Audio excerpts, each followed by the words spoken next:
Hey everyone, Dr. Matt Geller here. I'm here with my friend Dr. Laura Goldberg, practicing at Binghamton Eye Associates. Thanks so much for joining us. Thanks for having me. So you got started from scratch doing myopia control and really have become quite successful with it. So what was like day one like? How did you kind of even decide to go on this journey to begin with? So I actually was fortunate enough to do research kind of in the myopia control fields while I was in school. And I got really lucky because right as I graduated, it kind of blossomed into this huge kind of new innovative treatment in clinics. And we actually came out with a lot of studies that actually proved the impact and effects of tangible myopia control treatments. Right. So it kind of started right after I graduated, and I knew like this is something I could actually be good at and practice in like a clinical setting.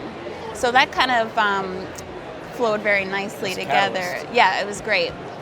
And so when I started my job at Binghamton Eye Associates, I already knew that that was going to be a passion of mine.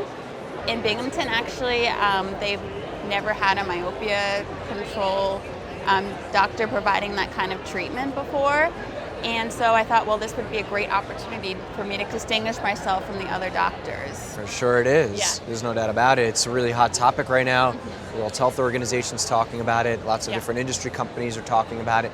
How does one get started? What are the necessary tools in the toolkit for diagnosis, applying treatment protocols? What's all that looking like? Usually the best age to kind of start myopia control treatment is around 5 or 6. That's usually when studies have shown that we see the fastest progression of myopia, but it's early enough where we can catch it before it starts to accelerate too fast.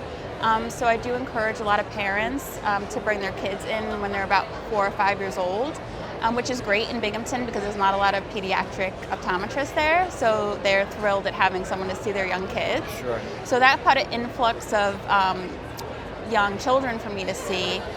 Now, is it kind of, you get one patient, okay, that patient refers 1, 2 patients and so on, it adds exponentially. What's been the growth, how's the growth been, and are you finding that it's kind of catching on big time? Yeah, so actually I was lucky enough to have a friend who worked for a local news channel, and so they were willing to have me come on, and I actually had one of my patients talk about her experience with the ortho-cane and how it impacted her life. And in a small community, I mean, everyone watches the same news channel. So when that kind of hit, everyone's like, oh, I saw Dr. Goldberg, on TV, and she's doing this innovative ortho-cane treatment, and I think it's just great, and I want to learn more about it. And it kind of spread that way like wildfire. So you got to really put yourself out there, find unique opportunities, and take advantage and say yes to things like this. Yes, exactly. exactly. You never know who's watching. People shouldn't be afraid, or optometrists shouldn't be afraid to try myopia control. There's plenty of people willing to help you set up myopia control in the practices.